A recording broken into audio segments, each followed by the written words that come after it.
بسم الله الرحمن الرحیم. غواړو چې اکسل ورکبوک ته پاسورډ ورکړو. څنګه کولی شو چې مثال مونږ یو څه ډیټا وي په اکسل شیټونو کې چې هغې ته څوک لاسرسی ونه لري پاسورډ ورکړو.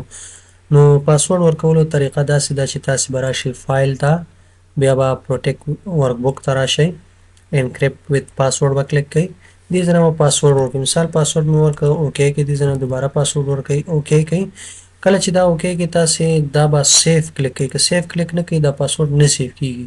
نو کله چې سیف کلیک کوئ دا سیف شو. دې ځای نه چې کلوز کوو، اوس راځو دغه فایل دی په دې رایټ کلیک کوو، اوپن ته راځو. کله چې دا اوپن کوو لومړی به دا موږ نه پاسورډ غواړي. ګورئ که پاسورډ غلط ورکوو موږ ته دا نه خلاصیږي. زه راځم دوباره دې ته پاسورډ ورکوو، اوپن کوو او صحیح پاسورډ ورکوو. پاسورډ چې کله ورکوو اوکې کو دا اوکې، نو وروسته به دا موږ ته اوپن شي. نو بیرته د پاسورډ ختمولو طریقه یې څنګه ده؟ غواړئ چې بیرته یې ختم کړئ تنې تاسې به راشئ فایل ته او پروټیک ورکبوک باندې به کلیک وکړئ، انکریپټ ویت پاسورډ باندې به کلیک وکړئ. دغه کوم پاسورډ چې دی دغه پاسورډ به سلیکټ کړئ، ختم به یې کړئ. دا به اوکې کوئ، اوکې نه بعد به سیف کلیک کوئ او دا به کلوز کړئ. ګورئ اوس هغه پاسورډ چې کوم دی ختم شو.